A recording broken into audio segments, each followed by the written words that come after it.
What is going on, Colts Nation? Welcome back to another episode of Bring the Juice. Your guys, Cody and Derek, with you as always. And guys, we're breaking down the tight end group today. And this is definitely a position group that has seen a lot of turnover in the last year or so. And for obvious reasons, the Indianapolis Colts last year had the single most ineffective tight end room in the entire NFL in regards to overall production and usage in the NFL, albeit that has something to do with the fact of the quarterback. That does impact it a little bit, but we saw a lot of issues last year, a lot of drops, a lot of falling, a lot of running wrong routes, a lot of committing penalties. It just ultimately stalled a lot of the offense last year.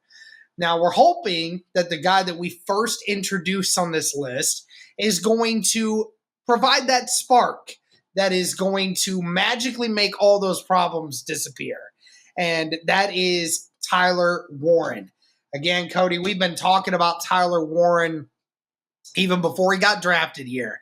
We're always wondering, like, the entire offseason, how would we feel about having a tight end like Tyler Warren in this system, a guy that can do just basically everything for you, and a guy that can not only do everything but is super dominant and fits right into your system. I mean, tell me about Tyler Warren here and, you know, what you think for him being tight end number one in this system next year. Yeah, I think we've said it already, right? It's like pretty much out of all the tight ends, Tyler Warren was like the pipe dream, like all offseason. We're like, Tyler Warren. If somehow he falls, right? And we said, there's no way he falls, right? But if somehow, some way he does fall, that would be the absolute dream in this offense. I mean, the do-it-all tight end. I mean, Derek, we know, like, the Colts have had tight ends that have been effective before, but I mean, going back to even 2018, when you had Eric Ebron and Jack Doyle, you had guys that both had strengths in certain areas. But Tyler Warren's kind of the most well-rounded tight end you've had in quite some time, right? A guy that, yes, he can catch the football, over 100 catches last year at Penn State, over 1,200 yards, 8 receiving touchdowns, but he can also run block, and he can also carry the football as well, which I think is definitely very, very important as well. I mean, he's just a guy that you can just line up. It's like he's less of a tight end and he's just more of a weapon, right? You can put him in different situations, line him up as a traditional tight end, bring him in the backfield. I mean, heck, you can have him throw the football. We saw him do it a couple times at Penn State as well. So he can have him do a lot of things. And I think that's just going to be very, very helpful for your offense. And you highlighted it earlier, just a unit that was, I think, number one, underutilized, but number two, very inefficient as well, right? So it was kind of a combination of both on top of poor quarterback play. So, yeah, all that to say, there was a lot of issues last year with this group. And, you know, Tyler Warren had more catches in one single game last year than than the leading tight end for the entire season last year. So if that tells you anything about the state of this tight end room last year. So you factor him in, a guy that can do a little bit of everything. While he may not have an 1,000-yard season, not going to rule it out, but he may not. He's still going to be by far the best tight end, you know, prospect you've had in quite some time. Honestly, probably since Dallas Clark was still with the Indianapolis Colts. That's how long it's been. And obviously, I'm not going to say he's going to come out and, you know, have 100 catches like Dallas Clark did in 2009 right away, but he's just, from a prospect standpoint, he's by far the most talented guy that you have from a overall player standpoint. Yeah, I mean, obviously to expect numbers like that would be just absolutely insane because, you know, this team is not built to throw the football like that. This team is meant to run the football. And, you know, even in the aspect of running the football, Tyler Warren can still be effective in those areas. He can still be someone that is utilized greatly in that aspect because, you know, with in addition to the guy that we're about to talk about, you know, you have a tight end that not only can, you know, catch the ball, but also can run block insanely well. He has the grit for it. And not even just that, but a guy that can actually, if you hand him the football, I mean, again, this is a 6'6" kid that is 255 pounds and is athletic enough to not only run through people, but run around people. I mean, he's, in retrospect, he's a slightly more athletic Rob Gronkowski in a lot of different ways. I think Rob might have been a little bit heavier than Tyler at his highest peak, but again, the athleticism is there. You know, you utilize him in so many ways. So yeah, he won't touch the ball probably 100 times next year, but he very well should almost touch it about that much. I mean, even for short yardage situations, regardless of what play call you're running, Tyler Warren is a threat to touch it. And that is exactly what will make him and this offense even more dangerous, knowing that offensive coordinators are going to have to be concerned about the impact that Tyler Warren can make versus any other tight end that you had last year doing anything for you. And then obviously that brings us into the next guy when it comes to the tight end group, and that is Alie-Cox. Again, Cody never has been a guy that's ever really gotten any sort of big usage out of the passing game. I think maybe his most productive time was that 2020 season when you were struggling with no real tight end threat, and Phillip Rivers was able to capitalize on a player like a Alie-Cox, and that resulted in some touchdowns for him. So I think that's what you would hope to see out of him. But again, he's not going to be a guy that's going to get that very often.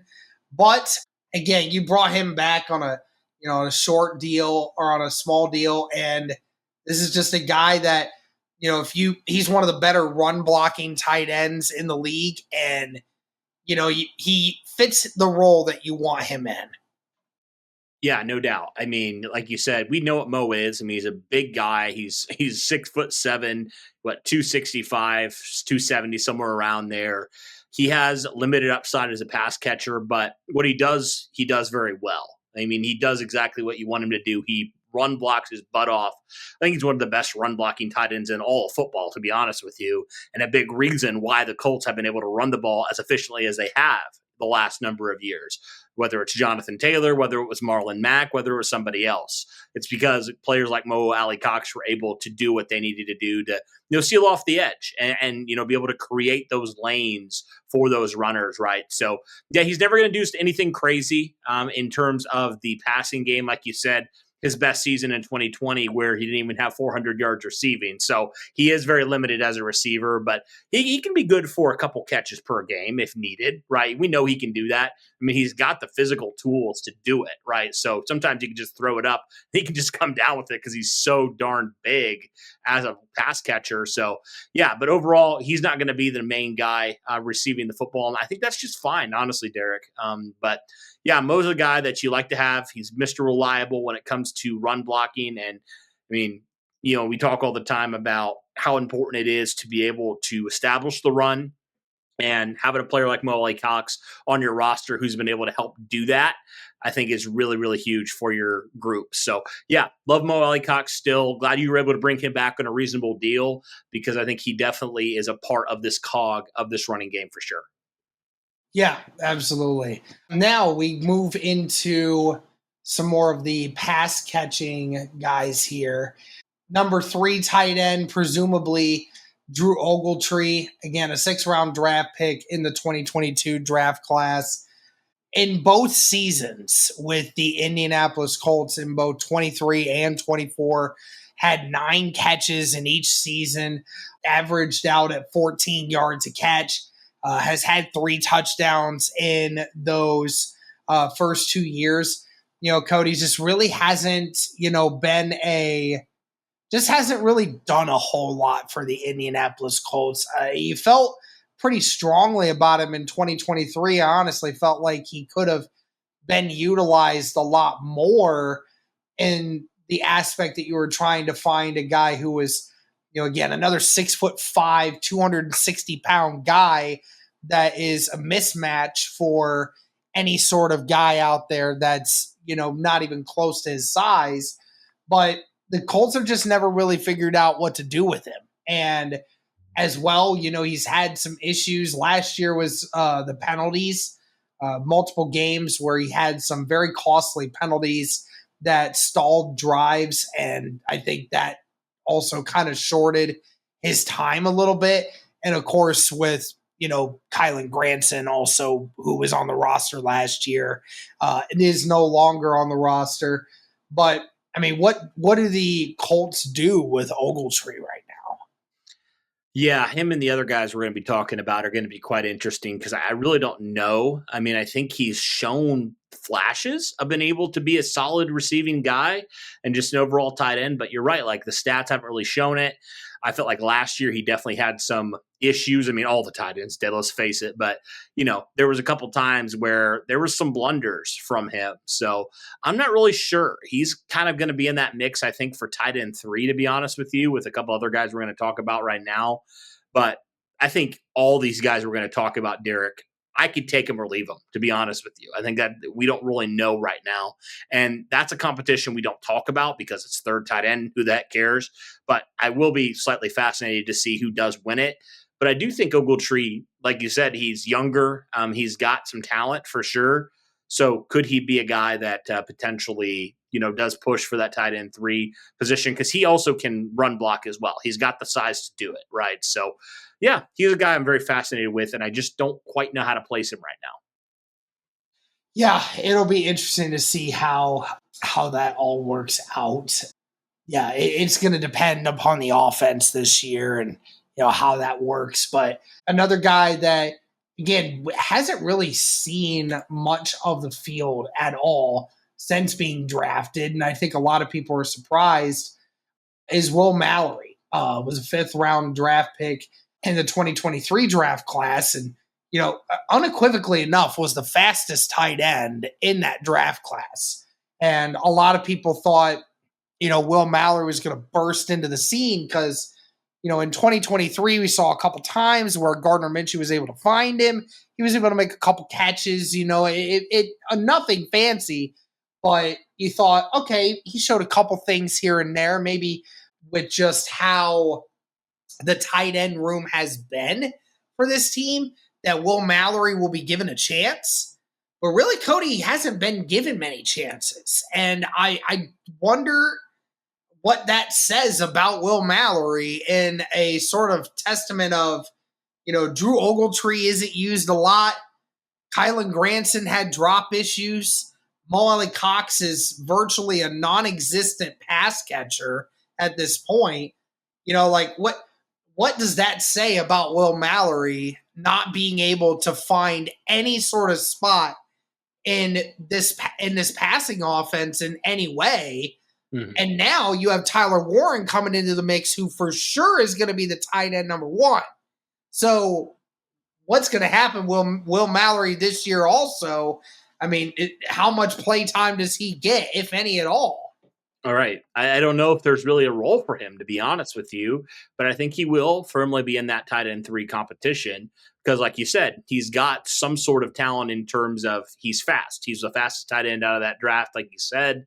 So, you look at that and say, okay, can we use him in certain ways to help out potentially? But yeah, he's just a guy I was very puzzled why he didn't see the field more last year, frankly, because I felt like when he actually threw him the ball in 2023, he made some good things happen in the limited snaps he got. So, yeah, I don't really know what the Colts think of him, but like you said, it obviously spoke volumes because of how bad the group was, and he still wasn't seeing time. So, I mean, at the end of the day, it's a late round pick. So it's like, whatever. Sometimes those guys pan out. Sometimes they don't, right? But yeah, I'm still fascinated. I still believe that he can be something if given the opportunity. But again, he's got to earn that. And if he can't, then who knows? He could be on the outside looking in. Yeah. And, it will definitely be interesting to see what he gets going forward. And especially because, with the potential of this next guy that, some people are curious to see what happens. And that is Jelani Woods, who, for the last 2 years has not been able to play because of injuries to his lower legs, and it just hasn't really gotten better for him. And, he had the issue with the hamstrings in 2023, and we thought, okay, that is what it is. And then 2024, he said he's coming back and he feels, better than ever, and all things considered. And then, suffers another season ending injury before training camp is even over, right? So 2 years in a row, we failed to see Jelani Woods, who in 2022 had one of the brighter offensive seasons of anyone that year, when the offense was just absolutely horrific. You saw some great things from Jelani Woods, and the Colts won the Chiefs game off of the back of Jelani Woods. So that kind of tells you a lot. Had 25 catches that year, 312 yards, 3 touchdowns, and had 16 first down catches, Cody. And we kept saying it. 19 of his 25 catches resulted in either a first down or a touchdown. And you look at that and you say that 75% of the time that you touch the ball, you're either moving the chains or you're getting it in the end zone. I mean, that is a scary good number for, again, we talk about Alec Pierce and his big playability. That's what Jelani Woods did in 2022 when the offense was poor. I mean, I can only imagine what he'd be able to do if he just remained healthy. It's another one of those what-if situations, right? If Jelani Woods can remain healthy and he could even be remotely similar to what he was in 2022, then I would like to think that there is a spot in this offense for Jelani Woods, but he's got to get there and stay on the field. Yeah, like you said, I mean, 2022 is the last time we've seen him on the field healthy, right? And that's a problem because he's missed 2 straight seasons with injuries.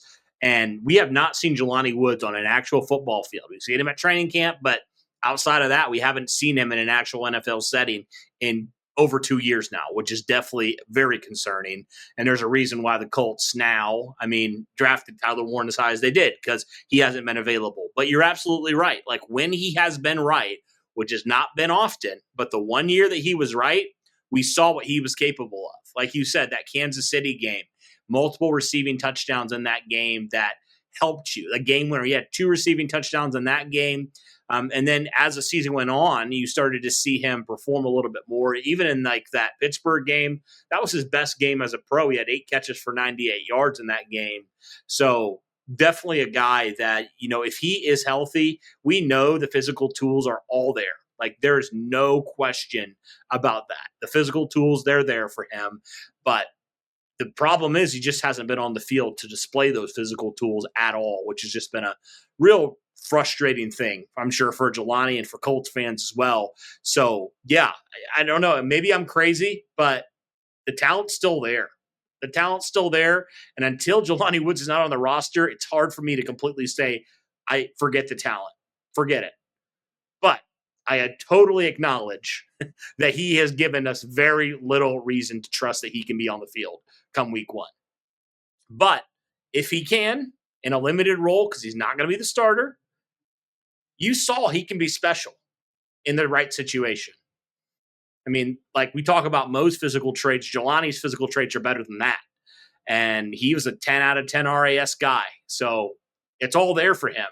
Now, my question is the injuries, have they, taken their toll on him? I don't know. We'll have to see. But yeah, no doubt. If he can somehow stay on the field in any capacity and you can utilize him in situational areas, man, that could be really, really helpful to your offense. Yeah, I mean, again, we want to believe that he's gonna, be. We want to believe that he's gonna be the same player that he was in 2022. I really hope he is. Again, when you get so many lower body injuries, it really takes a toll on how you do things. I mean, again, what was the aspect of when he came out of the draft, right? He had a perfect 10 score on the RAS score. I mean, he's number one in all of the NFL charting. Like, we had never seen a athletic tight end like this before. Never.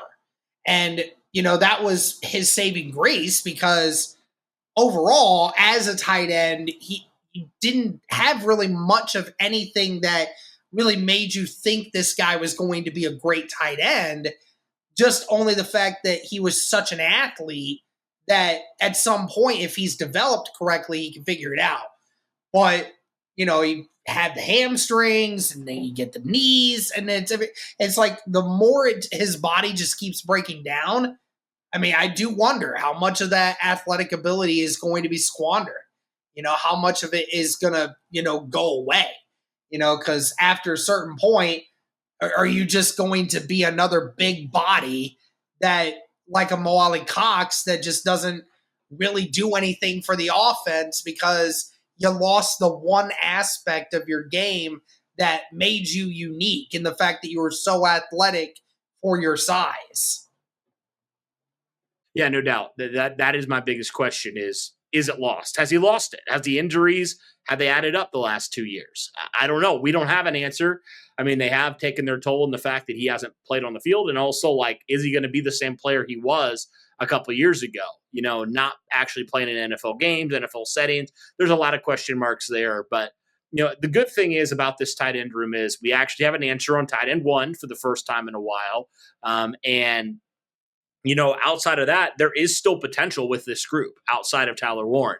There still are guys that I think if you give them opportunities in limited roles, they can still do some good things for you. So, I mean, it's great that now you have your guy that you can believe in for hopefully the next decade plus, but it's also some other guys that still have some intriguing features about them that make you say, I wonder if this will be the time when maybe one or a couple of them start to figure it out and become reliable pieces here.